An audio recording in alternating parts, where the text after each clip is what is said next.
Okay, good. I think we can get started. People will join us as we go along. Hello everyone. Welcome to this webinar organized by the Covenant of Mayors jointly with the Climate Campaigners Project. Welcome indeed to this webinar on leveraging local policy to drive sustainable behavior change in cities. We're quite excited to have a well-prepared program for you today, talking about the importance of behavioral change for urban sustainability. And of course, urban sustainability is a cornerstone, and behavioral change is a cornerstone of everything that happens within the urban context to promote sustainable development, to get citizens on board. And we also know very much that in order to achieve climate neutrality targets, to achieve sustainability targets, the behavior of people, of citizens, is essential. There is very clear data that shows that if we really want to make good on our promise and our collective commitment to arrive at climate neutrality, the share in greenhouse gas reductions that needs to be induced as a result of direct behavioral change on an individual level is considerable. And this is why today we're very excited to have for you a full program to show you a few of the good examples from the urban context on behavioral change, but also to consider a little bit the challenges and perhaps the difficulties in getting citizens on board and what works, what doesn't, in what context. My name is Arthur Hinch. I'm an officer at the EU Covenant of Mayors Secretariat. Together with my colleague Sophie, we will be together moderating this webinar today. This is the agenda, but before that, please note that this webinar is being recorded. This is so that it will be made available later on the website of the Covenant of Mayors, specifically its repository of interesting activities. The agenda, quite intense, as you can see. We will start with an introduction by Dr. Philippe Corbinci, who is professor at Sciences Po Paris and a senior expert at HEAS. He will talk to us about the potential of behavioral change in creating greener and healthier cities. So really set the scene, set the basis for our interesting discussion today. Then we will have a series of three presentations on effective local strategies and initiatives to promote sustainable lifestyles. We will hear from Guri Bugge, who is a climate coordinator at Wicken County Municipality. We will then hear from Nathalie Moyon, who is project manager at the Open City Office of the City of Grenoble.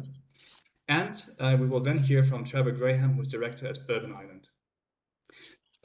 Please note that we will collect your questions via the chat, so you can use the chat function to please submit your questions in writing.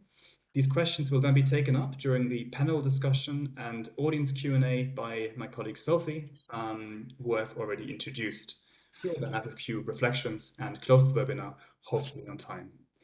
So without further ado, let me just very quickly say a word about the Covenant. This is one of the reasons why we're here. The Covenant of Mayors for Climate and Energy Europe is Europe's largest movement of local cities and towns that are taking climate and energy action to secure a better future for the citizens, specifically committing to meeting the Europe's climate and energy targets, working on both. So on three pillars, on both climate change mitigation, climate change adaptation, and the mitigation of energy poverty. As part of that, cities create sustainable energy climate action plans, so-called CCAPs, and of course, within the framework of this climate and energy planning, individual behavioral change is very important, and often on the local level, the success of these kind of initiatives all very much depend on whether you actually manage to get the citizens on board. So without further ado, I would now very much like to hand over to Philippe to indeed set the scene for our discussion. And look forward to your presentation. Philippe, the floor is yours. You may share your screen. Thank you very much, Arthur. I think it's working, right? Yes. So thank you very much for this introduction. Could you make it on presenter mode, please? Sorry? Could you make it on presenter mode? It's still not in presenter mode, presentation. Oh, sure. Wait, how do you do that? Down at the very in the line next. Yeah. Yeah, there you go. Thank you very much. Go ahead. Thank you. So my introduction will try to explain why behavioral change is important, what is exactly the project we have been working on for the last 2.5 years, and more precisely, what can be done in order to get citizens on board while trying to lead them, to encourage them to toward a sustainable lifestyle, and what can be the role of public authorities, especially municipalities. So just a quick introduction on the importance of targeting lifestyle changes. If we take into account all the greenhouse gases, so not only CO2, but all the other greenhouse gases as well, like methane, for instance, and if we take into account direct and indirect emissions resulting from all the lifetime of the product and the services we use, we can consider that individuals, people, are responsible for about 2/3 of the global greenhouse gases emissions. And there, the carbon footprint of the household of individuals, it's largely from energy consumption. The fact that we use fuel for transport, we use electricity, we need to heat our houses, etc. However, some less spoken aspects are also quite important, especially diet, and more globally, all the consumption of products that we have. There are obviously very important differences between people, between households. That depends mostly on the electricity we use, not only the quantity of electricity, but the way it is produced, so the electricity mix.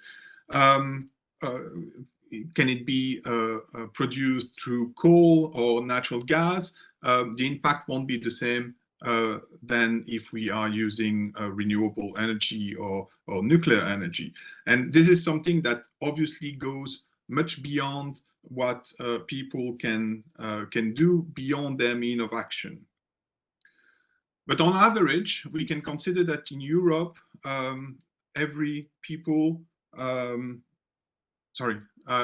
this is the difference that we can see between people, and the main difference being the electricity mix, the need of energy for heating, and also the standard of living, or the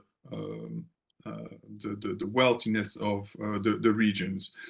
But on average, we can consider that an average European person will emit about 7.5 tons of carbon dioxide equivalent per year per person. And if we look ahead, what the IPCC suggests for 2030, considering that the world will have 8.5 billion people, is that we should reach a level of 2.5, so about a third of what average European emit. And we will even go further, and by 2050 reach 0.7, about a tenth of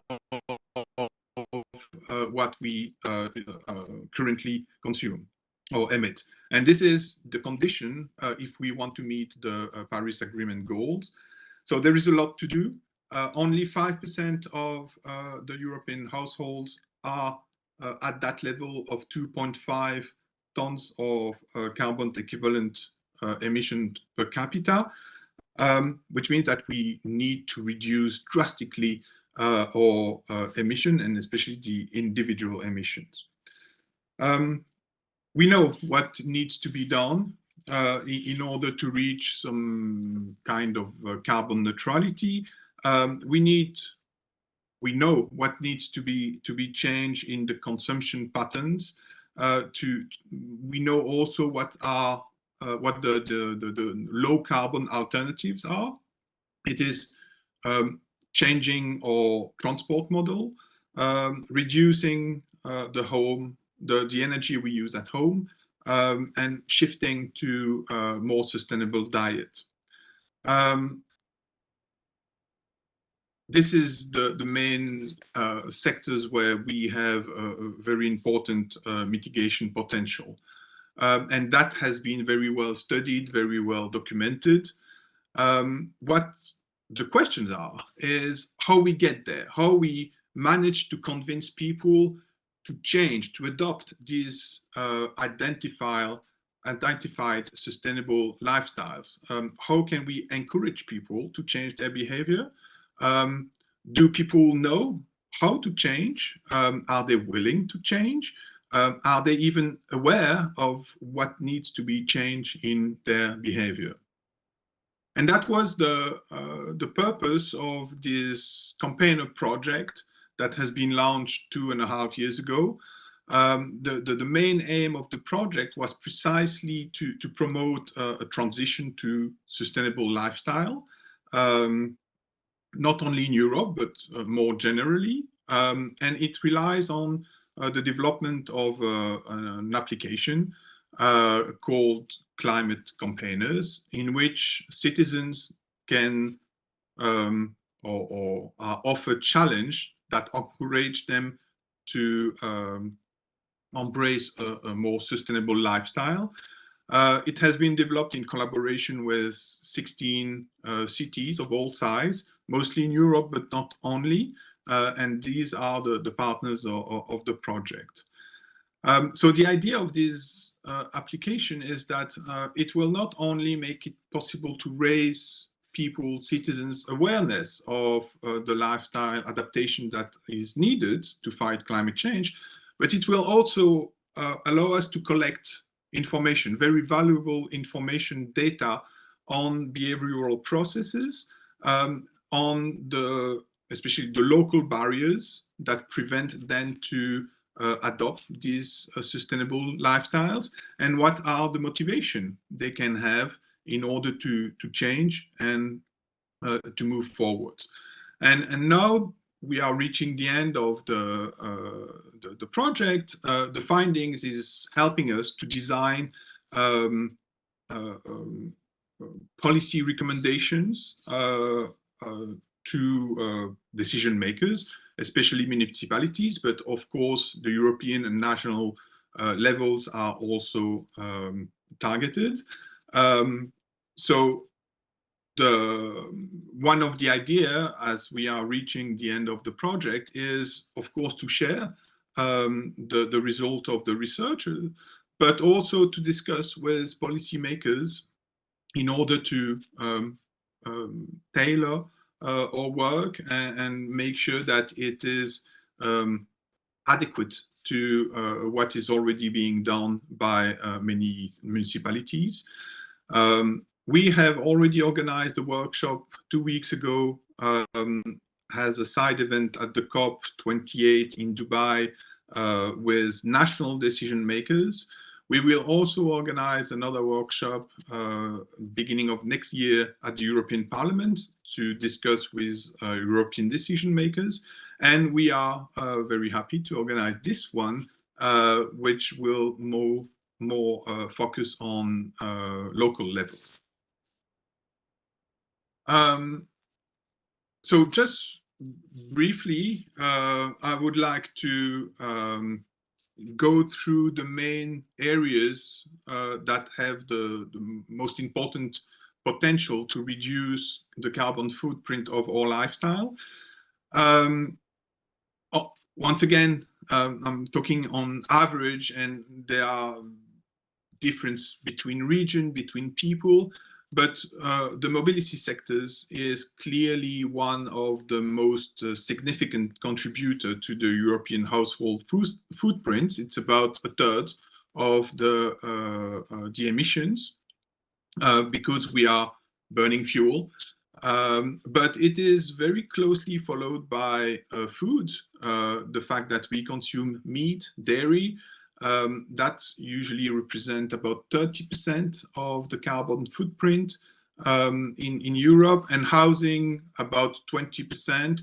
And housing is share 50-50 between heating and electricity use, once again with huge differences across region depending on how the local electricity is produced, depending on the type of climate, etc. On mobility, there are two main aspects that are obviously important: is car travel and air travel. And the standard recommendation or option to move toward a sustainable lifestyle is clearly to switch from car use to public transport use, or it can be public transport or what we call active mobility, so walking, cycling, especially. These are clearly the best options, but there are more. Encouraging people to travel less is for instance, by promoting teleworking, can be also something that can have an influence. And this means that we have to rethink the way urban mobility, especially urban mobility, because 70% of the European live in cities. The way it is organized is very important.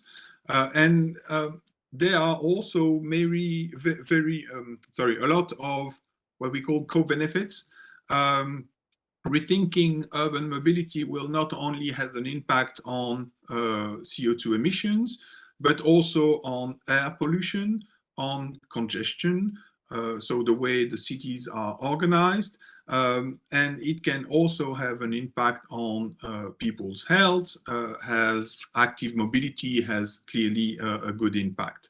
So switching toward public transport is clearly the best options, but we always have a very wide range of other options with usually less impact, but still in some cases that can have an impact. That can be switching from internal combustion engine to electric vehicles. Once again, it depends on how the electricity is produced, but the co-benefits might not be the same in terms of congestion, in terms of developing physical activities. Driving an electric vehicle won't change much on that. And I just want to insist also on that. Just the way we are driving might have an influence. Just lowering the speed or observing the speed limit can have an impact on the consumption and therefore on our emissions. The second aspect on mobility is air travel. That is a big part of the emissions, not for the average European. It's very much something that is due to the richest of us. And once again, it will very much depend on what kind of air travel we are talking about. Small plane, short flights, premium class have a much bigger impact in terms of CO2 emissions or greenhouse gases emissions than a normal or long flight. The problem of air travel is that it can be in some cases replaced by alternatives such as the train. But this is very much true only for short distance, like between European cities, as long as the infrastructures are in place and that the service is offered. But for long flight or long distance flight, there is at the moment no alternative. And the only option that we have is actually to stop traveling, which obviously can be an issue. The second aspect, the second sector is diet, as I mentioned it. This is a significant source of households emissions. It's mostly during the production process, not so much about transportation of the food. And this is due mostly on the fact that the ruminant digestive process, so the cows, will emit methane, which is a very strong greenhouse gas. So the footprint of food is dominated by red meat and dairies. And the options we have is clearly to diminish, to reduce our meat consumption and move forward towards vegetable or plant-based diet. Other options exist: organic food, seasonal food, seasonal product, local agriculture has usually a lower impact in terms of CO2. Reducing food waste can be also an important issue in some cases. And like for mobility, switching from a diet based on red meat in general, and red meat in particular, I forgot to say, to show you that red meat, like beef, lamb, will produce a lot more greenhouse gases per protein than, let's say, nuts or peas, for instance. But even within the meat sector, pigs or chicken is already much more sustainable than beef or lamb. There are also many positive co-benefits. It's good, in many cases, good for health to eat or to have a less fat diet, and also has economic outcomes in some cases. Housing, as I said, it's mostly heating and electricity. So the recommendation that are usually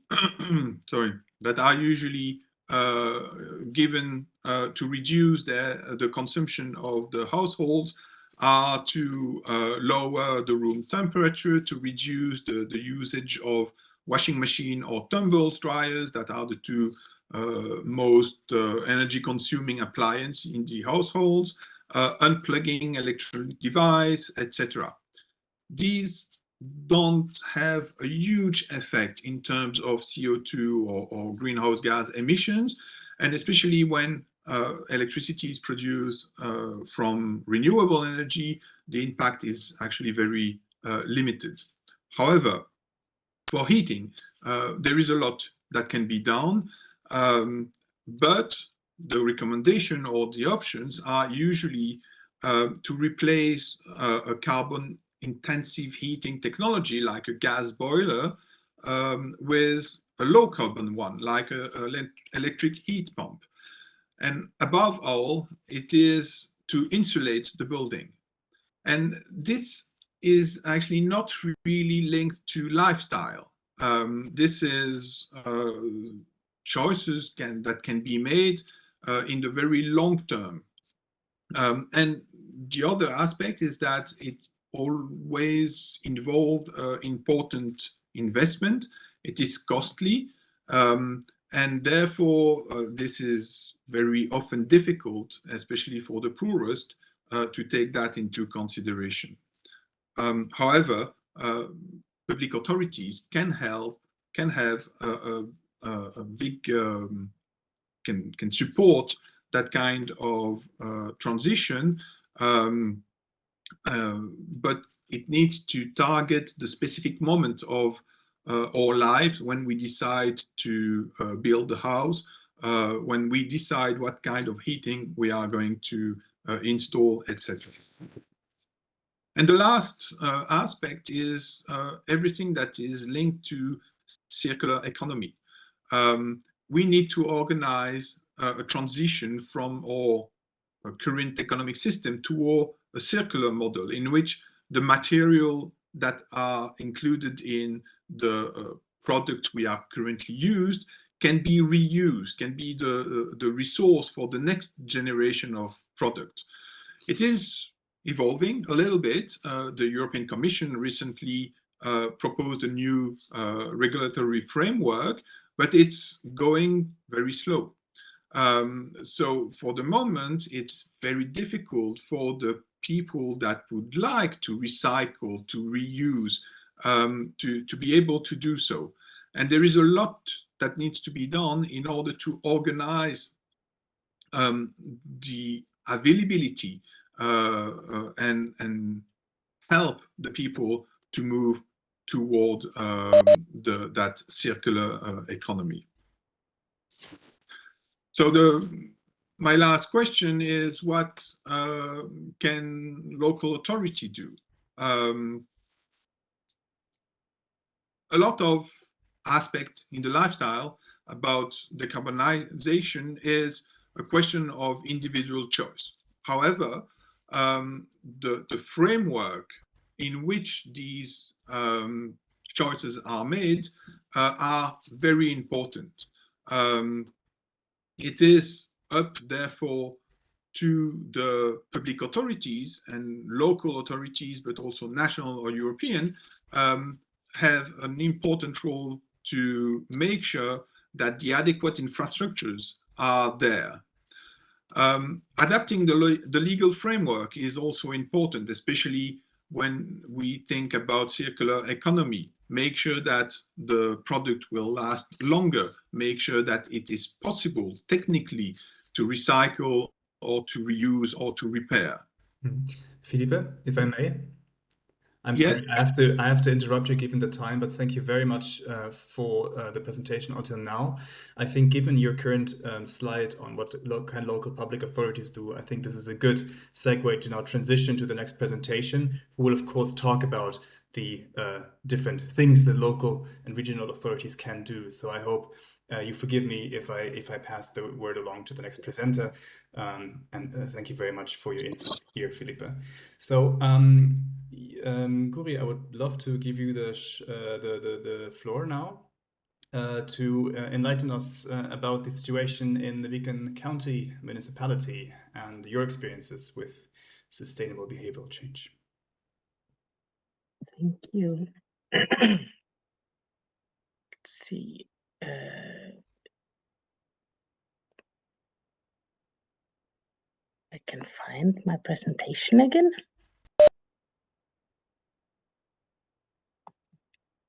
So, is this okay and in full screen? Perfect, thank you. Lovely. Thank you very much for having me. I represent Viken County Council, Viken County Municipality right now, but in 13 days, we will be split into 3, and my new county council will be Østfold. But we will still be working on the same issues, just a slightly smaller geography. So the topic today I'm going to talk to you about is how we work on energy communication, how we cooperate with academic and other partners to reach our inhabitants. In Viken and in Østfold, we have worked for many, many years in partnerships. We can't do this alone. We can't change the entire society without having them with us. So we have made partnerships. We base a lot on the partnership Klima Østfold, which is a multi-level governance partnerships, including our municipalities, the county council, and the King's regional representative. Then we have a partnership with all the different types of stakeholders, klimapartnere, where academic, industrial, NGOs, public sector partners, citizen representatives, all gather resources and co-finance this partnership. And then we have some others, and the most important of that one is Climate Smart Agriculture, which is a partnership with the agricultural sector. And we have financed that through project funding, national projects and international projects. The project today I'm talking about is Enchant. I'll come back to that one. In Østfold, our energy comes from different sources. We have some district heating. We have a lot of electricity. Not so much of it is produced at home, but we base a lot of electricity. And this is 98%, I think now, hydropower, and the last two are wind and a little bit of other things. But it's renewable. The electricity is renewable. And then we have a lot of bioenergy. And what I'm talking about today is just the part of electricity that goes to the inhabitants. So I'm just talking about a small part of our energy sector. But we have other projects, other ways to address all the other parts of the energy sector in our county.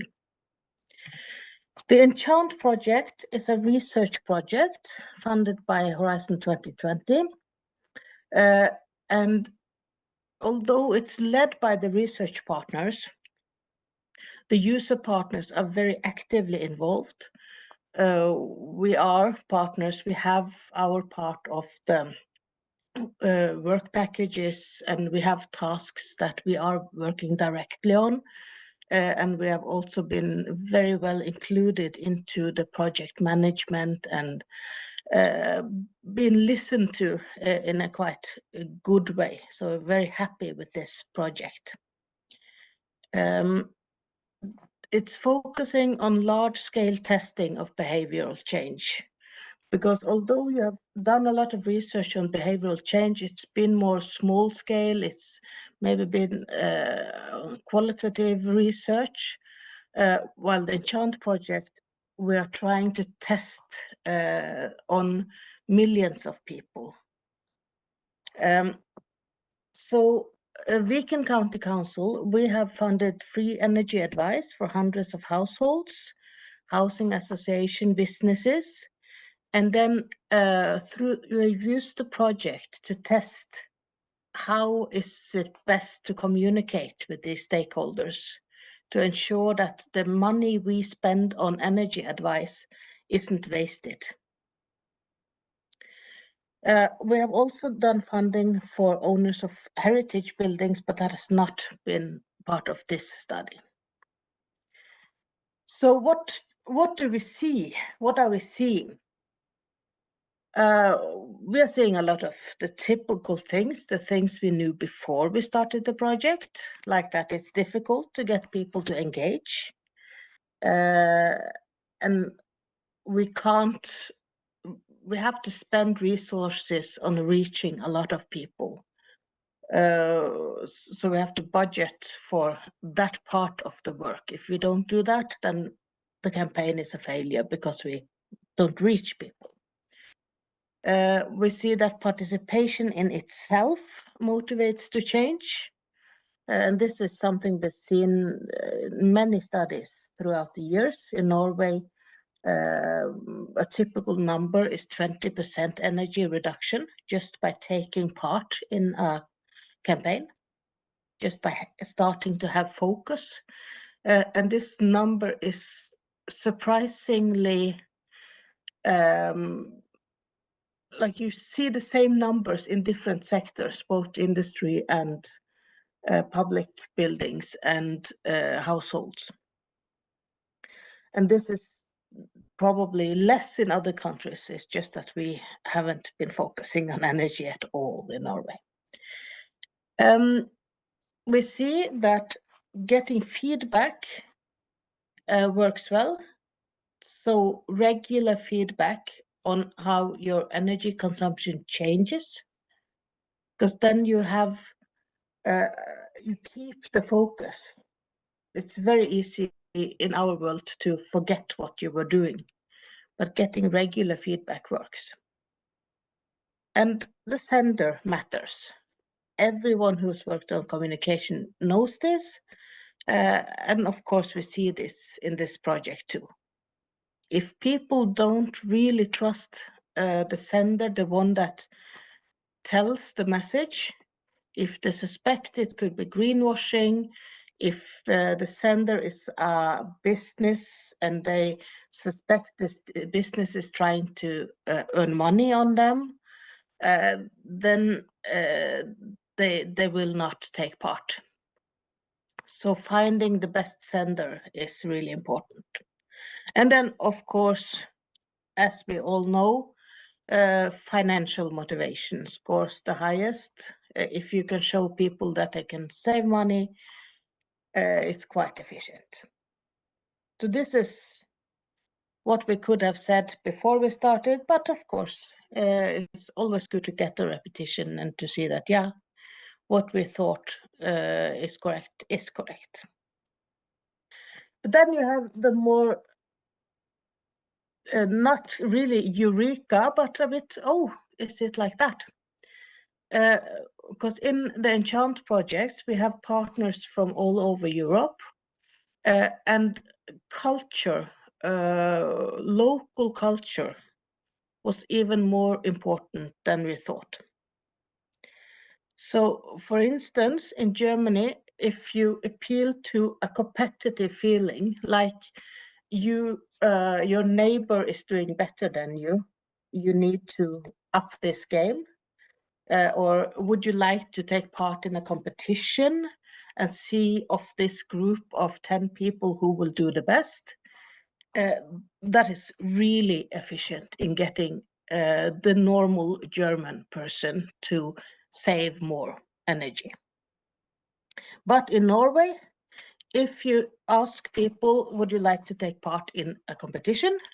A lot of them will say, no, I don't want to compete with my peers. That is not of interest to me.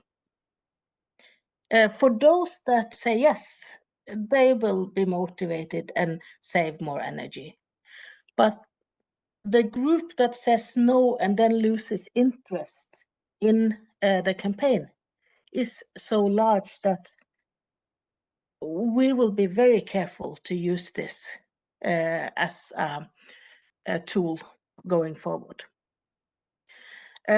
Another example in Romania, appealing to the communal feeling, we together have to do this. Let us do this together, let us join forces, works well. In Norway, this way of talking caused people to get so annoyed that they used more energy than before. So campaigns have to be targeted to the people that you are talking with. We have to find a way to talk with people, not at people or to people. And then we have to know who we are talking with. And the number of energy, how much energy people saved through this campaign in Norway was also surprisingly high. We were around 300 kilowatt hours a month. And when you then add that up, if you reach a lot of people, then you get quite good numbers. That makes a difference. Going forward, there were some topics that were not a part of this project, so they were not targeted here, but we see some patterns that would be very interesting to work more on. Gender is one of them. It's mainly men that take part in energy campaigns, and this is a pattern in the different countries. We can guess to some reasons, but we're not sure. This needs more research, both why is it so, but also what does this mean for how much energy we can save? Because if the woman is the person that's mainly in the house and really runs the household, but the man is the one who takes part or knows about energy savings campaigns, how to get funding, then you have a mismatch and you will have trouble getting results. There is also a marked difference between the age groups and generations on how you reach them. This also needs more work and more research. And of course, socioeconomic aspects, especially in this time of everything should be smart. There are a lot of people that don't have access to all these smart thingamajis or don't have time to use them. And also people with less money have maybe already done all these low-hanging fruits and they don't have access to funding to change the larger issues. So we need more research on energy poverty in the smart era. Other parts of Europe know about energy poverty. It's not been a research area in Norway, but I don't think we know enough about how does all these smart applications work when the difference between people is large. We need more work on heritage houses. Old houses work differently. We can't have more insulation in an old wooden house because it will rot if you don't use the right type of insulation. Farmers' houses is a different table altogether because they have access to other types of energy. So these are complex issues and we need more work on them. And then bioenergy is a gigantic area where we really need more work. We have no clue how much bioenergy is used in Norway. No idea. The entire bioenergy market is, it's wood appears in a house and is burned for energy. Where does it come from? We don't know. So that was the fast and easy way through. I hope it gave some questions and some disagreements. Thank you very much, Guri. Yes, you certainly managed to trigger some questions in the chat, which is great. Thanks a lot for the insightful presentation. Where you showed both positive, but also positive experiences, but also challenges. I think that's very important as I see what we want to discuss today. So I'm now quite happy to give the stage to Nathalie Moyon from City of Grenoble to show us how it's being done in Grenoble. The floor is yours. Hello, everyone.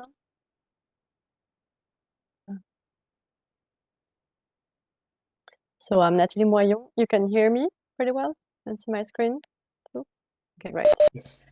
So I'm Nathalie Moyon. I work for the municipality of Grenoble, and I will just very shortly give you in this presentation, I will briefly develop 4 ideas that illustrate how the municipality of Grenoble is taking into account the behavioral change and lifestyle changes this kind of approach in its public policies.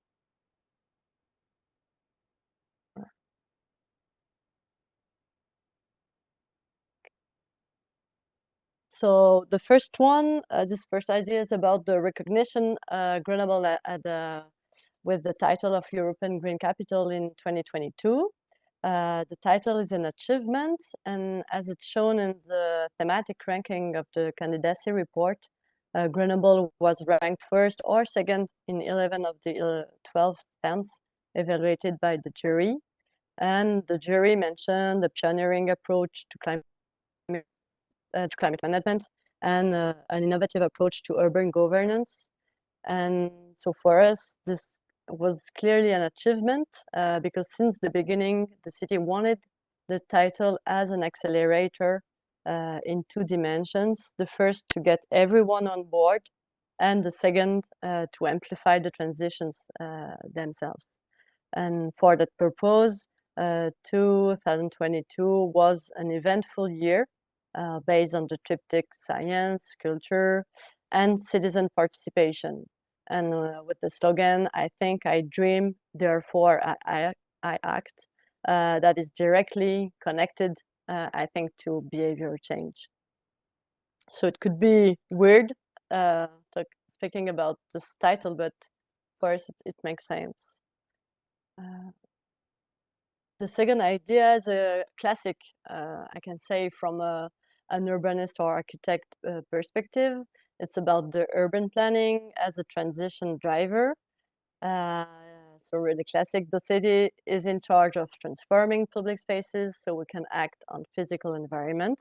And in consequence, all works and new infrastructures are impacting everyday life, of course, because they induce other or new uses. And it's obvious with more space allocated for city parks, for instance, as you can see on the picture, but the same for larger sidewalks or narrower car lanes, etc. And in Grenoble, I'd like to share that we have a nice kind of success story with the municipal and the metropolitan public policy in favor of cyclists.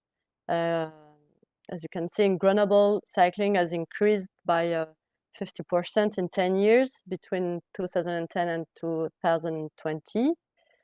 So you have all the figures here, but it's definitely linked to how this public policy changed the frame of the city, making roughly more space for cyclists and all the required infrastructure. So it was quite a success. And another example is with the pedestrianization of school entrances that stop and not limit the car access at street scale. This kind of initiative is becoming more and more common in France and I guess in Europe. In Grenoble, 13 schools where cars could stop in front of the entrance or almost are covered. And but the final works are accomplished for only 6 of which, and the others are still in this transitional period with temporary facilities to stop the car traffic. It was a very strong political message when the municipality started doing it. And now a detailed evaluation is ongoing with final results planned for in 2 years. So precisely to precisely analyze how it changed the habits of people, the urban atmosphere, the social interaction between inhabitants, and so on. So for the moment, we don't clearly, well, we know that it has changed pretty much the habits at the moment, but we really need to evaluate more precisely what's going on, and if we have a model report, for instance, or this kind of things. So it's ongoing. The third idea is about the community-based practices practices, I guess we all know these often small initiatives inhabitants can implement, mainly at neighbor scale. In Grenoble, we strongly believe in empowerment, so people can play an active role in improving their quality of life. And so to support an active citizenship, the city has, for instance, a dedicated unit responsible for providing support for this kind of project. And more generally, the aim is to foster a desire to take action to look after the common good, really in generally, and starting from the street or the neighborhood where you live. Pictures, all these pictures, they illustrate two examples of kind of frameworks of action for citizens. What we call the construction site open to public is a sham for small projects that allow everyone to take part of the implementation, of course on a voluntary basis. So it could be a tree planting action, a street furniture construction site, the improvement of a small public space, etc. And so, yeah, you can quickly see it. And the other example is the participatory budget. In Grenoble, it's with 1.8 million euro allocated from the municipal budget, and it's organized now every 2 years. And if the project submitted is selected in the vote, the person living in Grenoble or the group of people who have submitted the idea is supported by the municipality to make it happen, of course financially, but also technically. And yeah, so the same, it's not like we're definitely not the only city that is running a participatory budget, but we are really proud of how our services deploy a real accompaniment of people to take part of such a project, of such an approach. Yes, the fourth idea is about changing the social norm. I think we always have this in mind when we're thinking about behavioral change. So for us, the city is a potential provider or amplifier of social norms. And we think it could also be an interesting lever to use it to promote sustainable lifestyles in Grenoble. Well, I've listed here several projects that, in our point of view, have a strong potential regarding changing the social norms. So here you can see the vegetarian diet in school canteens. So it means that now the norm is the vegetarian diet, and if the parents want their child eat meat or fish at school, the parents have to take the menu online when they choose the subscription for the canteen. So it's really changing what is the norm and what it is not, or what is your choice, eating meat or fish or not. It's different, but it's also about social norm, extending the pedestrianization of the city center. It's really pushing the norm on the walking in the city center, and not cars, of course, but a bit less for cyclists only on some areas, but really the pedestrians are the first. On the picture, it's mentioned here, pedestrian is the king. So it was written in very big everywhere for a period of time. I've also mentioned educational and artistic action in the public space. It's driven with the schools. For instance, written in the street, cigarette butts are bad for the coastlines, and all these kind of activities on the public space, promoting or kind of affirmative sentence just to make people react and yeah, and doing it in a more artistic way. And also the grown-up cycling school we launched this year. It's a real municipal cycling school for children and adults. And again, it's saying that knowing how to ride a bike must definitely be a norm, which is actually not. And so we are implementing a specific public policy for that.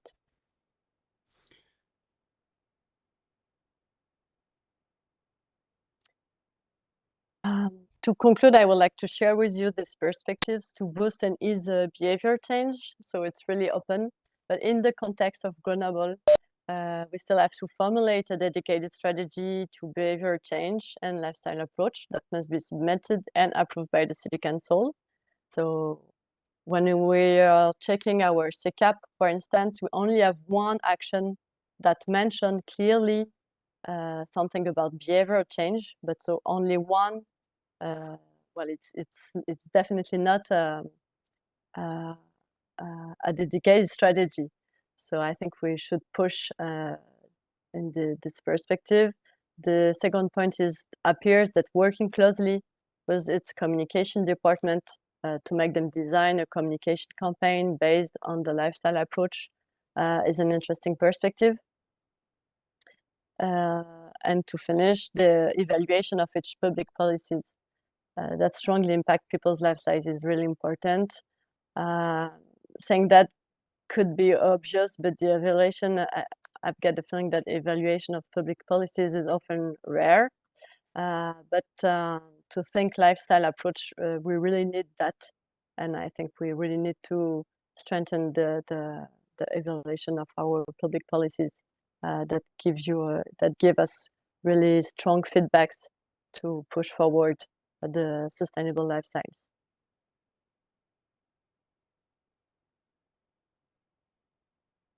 I'm finished. Thank you for your attention. Thank you very much indeed for the many insights and the different kind of elements of how in the city of Grenoble you're trying to encourage behavioral change through different means. Very, very useful, and I think we'll come back to that in the discussion section as well for sure. Yeah, then without further ado, I would like to give the floor to Trevor Graham, Director at Urban Island, to enlighten us from your perspective. Please, the floor is yours. Thank you very much. And I want to talk initially very much focused on one specific campaign that was carried out in the city of Malmö in Sweden, and looking back on a kind of a historic perspective around that, and then looking at some of the ideas and thoughts that come from that, based into how we move forward into the future. So, starting with this one, this is part of a campaign that was launched in 2007. The heading here is here's a car driver on a bike, and the text underneath is that half of car journeys in Malmö are ridiculously short. So the whole theme was about these ridiculously short journeys, which could be made by bike or could be made by car.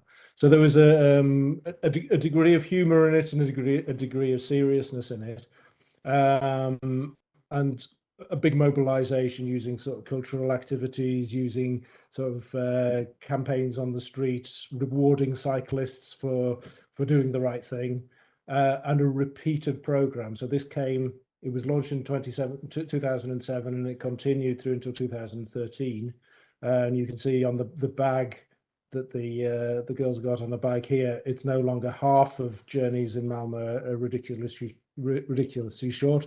It's 38% of car journeys in Malmö are ridiculously short. So there's a change going on. And here you can see that change, so that the top graph is travel to work, so 38% compared to 28% over a 5-year period. So a significant shift in travel to work by bike, and the total number of journeys in Malmö increased slightly, but particularly that commuting, traveling by bike had a significant impact. And just this one showing a decoupling of population growth and growth of cycle traffic, and corresponding with those years of the campaign going on in between the years of 2007 and 2013. Interestingly, before that, you can see the flat line. So the cycle growth and population growth were going side by side. And I'll come back to this. And just to update those stats, I think I presume the blip is pandemic based, but you can see that decoupling has actually continued over time, and I think that blip will be expecting to continue that upward curve. So there's the role in here was of the campaign actually making a shift from that flat line. And during that period of the flat line, which going back into the late 1990s, there'd been significant investment made in cycling infrastructure. So it was like creating attractive, safe off-road cycle routes, or creating safe cycle routes along the side of roads. It was also integrating, so you got good cycling links into the bus stations and the train stations, increasing bike parking, but also profiling how you are increasing bike parking, where the priorities lie in that, and just putting in some like street furniture to again just sort of profile cycling. So all of this kind of stuff had been going on before then, but it hadn't made the quantum leap. It had just been seeing an incremental increase of cycling, as we saw on that as population growth was increasing, cycling was increasing, but it wasn't a significant shift. The behavioral change campaign actually made that, brought it to the fore in people's mind, and just got them thinking instead about, yeah, okay, well, maybe all those reasons why I haven't been cycling before, maybe they're not valid anymore. So there was a real link between that kind of infrastructure investment and actual results that could be then brought around by and strengthened through the behavioural elements of it. And I think this is one of the question marks, I think, around sort of how we're working into the future as well, is there's investment that goes on all the time where we're not building in those behavioural change aspects into it. So, for example, sort of new high-speed bus routes that are going in, where we could be linking in behavioural change aspects into that, looking at talking to property companies, employers along the route about decreasing parking space and using it for other things, putting in electric bike pools and all those kind of things. That, yeah, if you've got a much improved public transport infrastructure, maybe people living in those areas don't need as much car dependency. So how do you build that in? So I think these are the kind of the questions that we need to be looking at into the future. Sorry, am I going backwards? And then there's a question of looking at how do you reinforce those messages into everyday life. So this is like big events as opportunities to be reinforcing messages about sustainable lifestyles. The Malmö Festival, which bikes have become a sort of a key element of it in all sorts of different ways, but also things like upcycling, recycling activities, sustainable food activities. So it's just like reinforcing without having a campaign element into it, but you're reinforcing a message through building these things in so they become a natural part of everyday life, everyday activity and expectations. A little bit in the same way Natalie was talking about in Grenoble. And again, this on the sustainable food side, working with the long-term approach through the school meals system, getting in sort of high quality organic vegetarian food in as the norm. And we started doing this like 20 years ago. The kids who've gone through that system now are the ones who expect vegetarian food. They expect sustainable food when they're out in town and all the rest of it. So these is kind of like that long-term approach of creating that shift. But I think creating the supply side, and then you've got the communication side to get the demand side to start shifting. And I think that's why what we see very clearly with some of those cycling stats, and we're beginning to see those same kind of shifts going on around diet. A word of warning, though. One of the areas that Sweden is not unique, I don't think, of being quite early with a lot of messaging and infrastructure investment around recycling. But we've ended up in a situation now where people say, yeah, I live sustainably because I recycle. So you could see it as a very successful communications campaign, because it really sold in recycling is the important thing to do. But that message still lives on and is sometimes used as a bit of an excuse for not doing anything else. So there are some challenges around being too successful in your communications. So I think just something to keep in mind. And then obviously there's the whole kind of like the experience that we've had recently, both from the energy crisis and the pandemic, around how those outside influences can trigger some significant changes, how the communications around some of those were put together.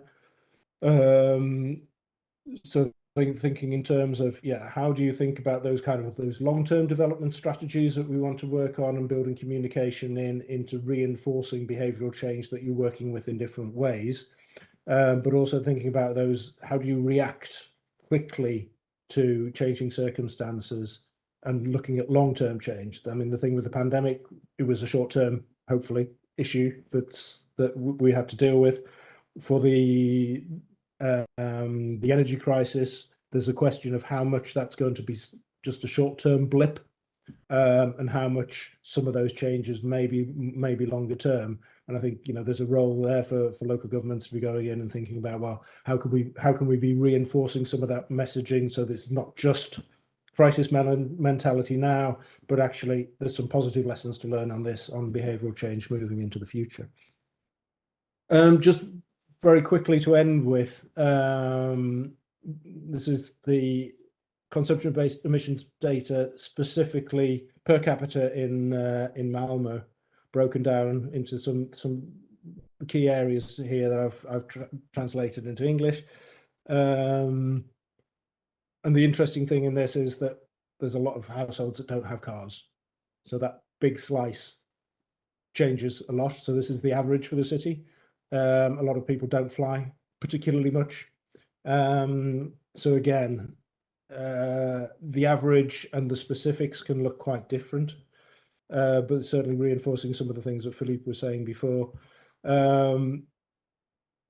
And this is the consumption varying by footprint in districts in the city. So the grey column is the Malmö average. The green line is the target where we want to have shifted consumption-based footprints to 2030 in Malmö. But you can see that some neighbourhoods in the city are consuming probably almost twice the average, and certainly more than twice of other districts. And it's no surprise to see that the socioeconomics of these areas very much mirrors the climate footprint. So thinking about how you work in both an investment and infrastructure perspective and a campaign and communications perspective to start shifting the dial on this one, and how do you deal with the messaging around the fact that the people on the lowest incomes are just about at a sustainable level of consumption. So how do you go about improving lifestyles, with improving quality of life without increasing climate impact, but also dealing with that pink column? How do you significantly shift climate impact in high-income communities without a perceived loss of quality of life? And those two challenges, I think, are some of the really difficult ones that we've got to be a lot more creative around finding the solutions to moving forward. So yeah, that was what I had to share just now, and happy to discuss more. Thanks a lot, Trevor. It's been great to see, I mean, the clear correlation between activities to kind of change behavior, I suppose, with regard to mobility and data. So to actually see concrete results, I think that is what we definitely need, and it's very encouraging also. Thanks a lot for that presentation. Indeed. So yeah, talk about encouraging. Sophia, I'm going to encourage you to take over and please moderate. I think we have a lot of questions here in the chat. Yeah, take it away. Absolutely. Thanks. Thanks so much, Arthur. And thanks so much, all speakers. It was great how you really showed a variety of perspectives on from examples in tackling different sectors in your cities, but definitely some common notes. But as Guri also encouraged, there I think also were some distinct perspectives as well. I'm going to start by feeding through the questions that I've collected from the chat, from the audience. Audience members, we only have about 15 minutes left of the webinar for questions, so I'm not sure if we'll get to all of them. Please do still feel free to post your questions in the chat, because addressing one of the questions from Claude is already. The slides could be from the presenters could be made available in a sort of follow-up package pending their approval and preparation, but the Climate Campaigners Project will also plan to put out a short news article blog piece based on the discussions in the webinar, and we'll be happy to address any questions that we don't get to in that afterwards. So I will start with a question that was submitted from the Institute for Albanian Municipalities. Thanks so much for this question. We want to understand better the role of municipalities as it pertains to first sustainable diets and wise consumption patterns. I imagine that this is mostly targeted towards you, Philippe, but yeah, so I would encourage you to start, but any of the other speakers, if you have other thoughts on this. I know that your presentations covered mostly other topics, but of course that's welcome. Yeah, thank you, Sophie. Just a quick answer, but I will leave more space for the others to give concrete examples from their own city. But one thing it's really important to stress to start with is that informing and involving the citizens are really essential of a success of any kind of transition project, because we really need to see changing lifestyle as a structural process. So people need to be informed, and this is something that clearly can be done at local level. Inform about the problem, inform about the solutions, and especially regarding diet, this is something which is not very clear. I think everybody understood that not using a car is a good thing. Not many people are aware of the impact of food and diet on greenhouse gas emissions. So inform, encourage, lead by example. And as far as diet are concerned, there are many little things that can be done. It is not up to the municipality to change the whole production system, but it is, in some cases, their role to make organic food, to make sustainable food available, to collaborate with local farmers, to reduce waste at school, in the administration, and as it has been said in Grenoble or elsewhere, yes, school is a very good place to start with the educational process, and also show that it is possible to have meat-free or meals without too much meat. For the circular economy aspect, clearly there we need something which is a global framework, or at least a continental framework, and this is up to the European Union and not so much at local level. But still, in short term and at local level, it is possible to encourage people to repair, to reuse, to recycle. We have examples of cities that have opened repairs cafe, places where people can go with their devices to repair it, organize second-hand clothes markets, give financial support for people that want to open repair shops. So it is still possible. But as I said, we always need to work on all the levels of institutional framework, the local, the national, and the European as well. Great, thanks so much, Philippe. Unless any of the other speakers have burning thoughts on that topic, yeah, Yuri, go ahead. Yeah, Natalie wrote in the chat that the local historic and cultural values are essential to this, because we are having large problems in Norway about this food debate. Only 3% of Norway it is possible to grow anything. The rest is mountains and glaciers and fjords and stuff like that. So we can have sheep grazing. And then people come and tell us that they are not climate friendly. And then you have a big cultural problem. And then you have to address it in a cultural way. For instance, by saying that, oh, but your grandparents didn't eat as much meat as we do today. Let us eat the old-fashioned way. Not this fancy new way with the lentils and imported vegetables. Let's look at the old-fashioned way. And that way you can shift, but you shift in a way that people understand and accept. You don't tell them that their aunt and uncle who have a sheep farm in the mountains and struggle, that they are evil people. You say that, let us look at what they used to do, let us do it in a better way. But yeah, and another aspect that goes both into food and the circular economy is the massive amounts of lost food, not food waste. Food waste has been an issue, but we need to look at lost food. All that food that's never taken out of the ground because the farmer doesn't get paid enough. Or grain that could be used for human food, but is used for animal feed because of some strange regulations.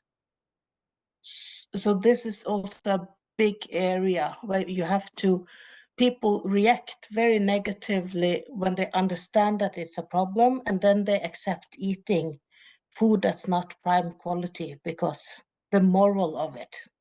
But you have to reach the people where they are, not with big global trends, at least where I'm at. Yeah. I'm seeing some nods from our representatives from cities in different contexts as well. So I get a sense that there's some at least identification with the challenges and the reactions that you've seen in Norway as well. Natalie or Trevor, I would invite any of your immediately sort of related thoughts about this. Otherwise, I will be happy to jump to another topic just to make sure that a range of questions are addressed. Good.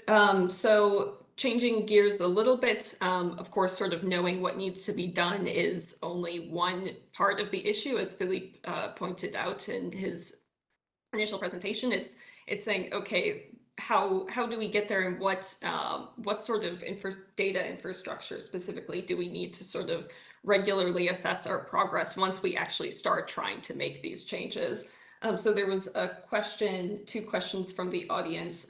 First, oriented towards Philippe, but more generally, what kind of data or statistics on behavior and lifestyle change would you recommend collecting and monitoring regularly at the local level? What would be useful for the local level policymaking towards greener and healthier cities? And Guri, another audience member specifically, had asked you about what tools or methods did you use to collect information about resident participation in the results of energy reduction in the case of your interventions? So maybe I would start with you, Guri, if you want to give some of the examples as it has been applied in Beacon County, but I would welcome Philippe and the other speakers to also reflect on that when it comes to your own initiatives and interventions. Data statistics is always an issue, and you can end up spending all your time collecting that instead of doing stuff.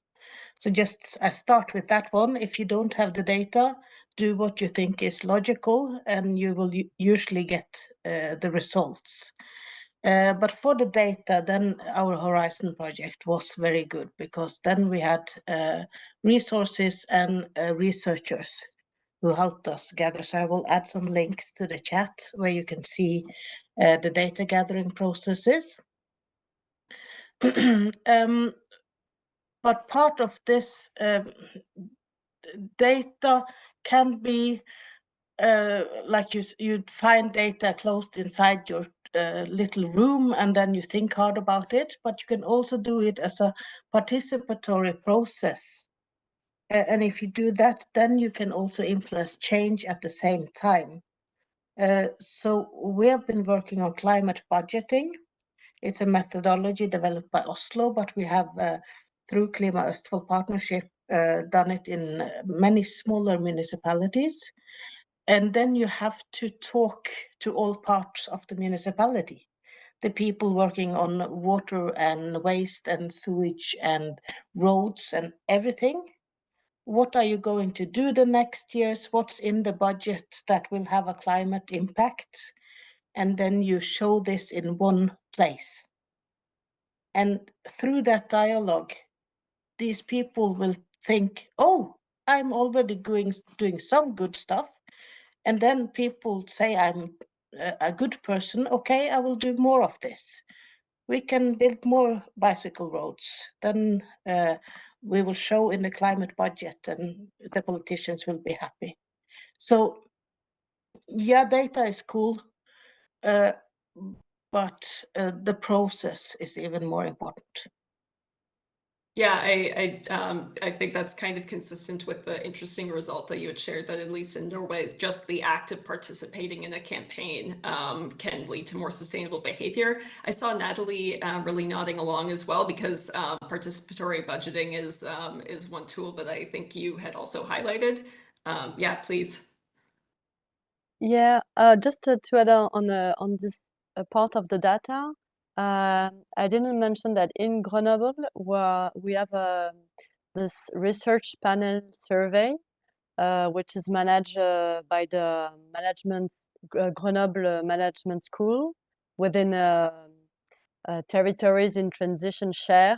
It's a research share in which the municipality is taking part.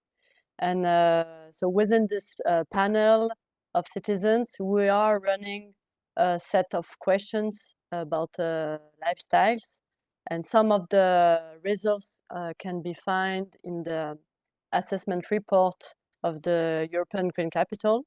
So I'd be happy to share, but if you can find it easily in English and in French online. So on this assessment report, you have this kind of data and more precise data on the based on this panel of citizens living in Grenoble. But what are the results is that it's not significative. For instance, regarding diet, at the moment we can't say that because people living in Grenoble are more aware of sustainable issues or whatever, they will eat less meat, and this is not effective. We can't. We have some results about that. It's still the beginning, so it's also hard to be really strict on the appreciation and on these results. But it could also be an interesting approach launching this kind of research initiative based on your citizens, just to check, I don't know, every 2 or every 5 years, what's going on. Are you really changing compared to what are the national, the national lifestyles?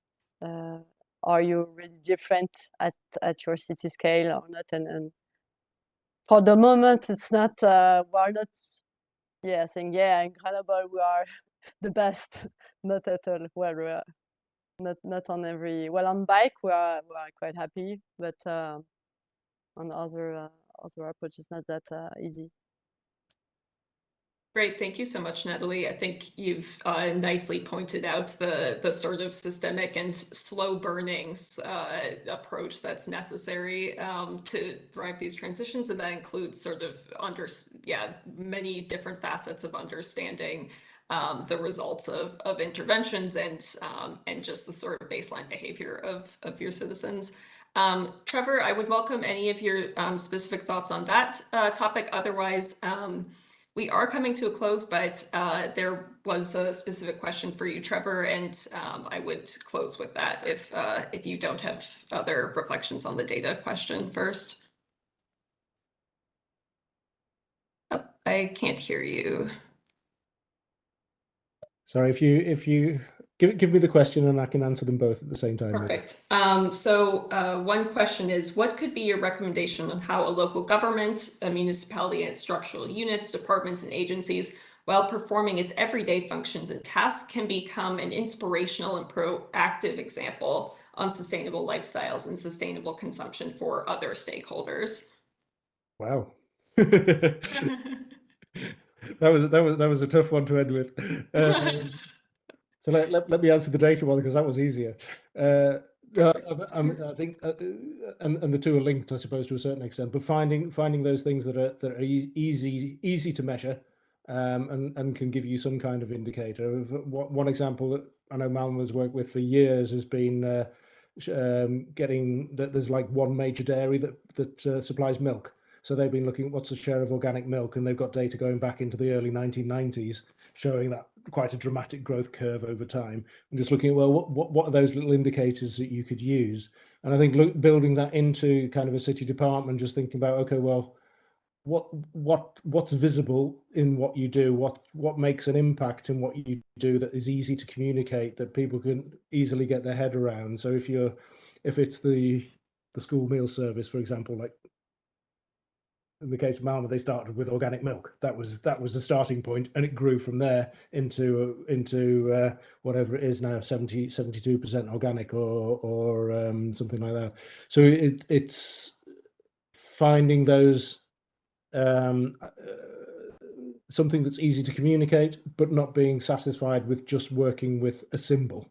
It has to have meaning over time. You can start building it with more and more content so that you're slowly working towards something that's a significant change. And I think people can understand that. They can get their heads around, yeah, we're making a small step. And as long as they see that you're making the follow-on steps, that you're moving in the right direction, not using as a greenwashing exercise, then I think it also shows how you can think from a kind of an individual perspective as well. Okay, I make these changes, but then I keep on going. There's always improvements that you can be making. So I would say, yeah, looking at wherever you are within the organization, what can you do that people can relate to, that where you can make an impact, and then you can communicate around that. But don't stop with the easy bits. I think that's a really nice sentiment that also really captures a lot of the key messages from the other speakers today to end on that. Despite maybe on the surface behavior change being perceived as something that's very individual, something that's really about individual action, that really it's about trying to contextualize this, the changes that are needed in a sort of ecosystem that is a municipality. And I think also, as Guri said, orienting ourselves towards having conversations with citizens and other stakeholders, and making them feel like they're part of a journey together. So thank you so much to our speakers, and thank you also, audience, for sticking with us for a few extra minutes. And thank you, Sophie, for moderating the discussion part. I will not add anything to this. I will not wrap up. I think Sophie already concluded quite nicely. So with this, yeah, thank you so much to all who participated. Thank you a lot, of course, to our distinguished speakers for the very insightful presentations, as well as the responses to the questions. Indeed, I've mentioned the webinar was recorded, so it will be part of the Covenant of Mayors online library, which we will use to reach an even wider audience. There will be a follow-up package as part of this webinar to the participants. So yeah, thanks all very, very much. And it was a pleasure preparing and carrying out this webinar together with you, and looking forward to the next opportunity. Bye. Thank you. Thank you all. Thank you. Bye. Okay, thank you so much.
Hello.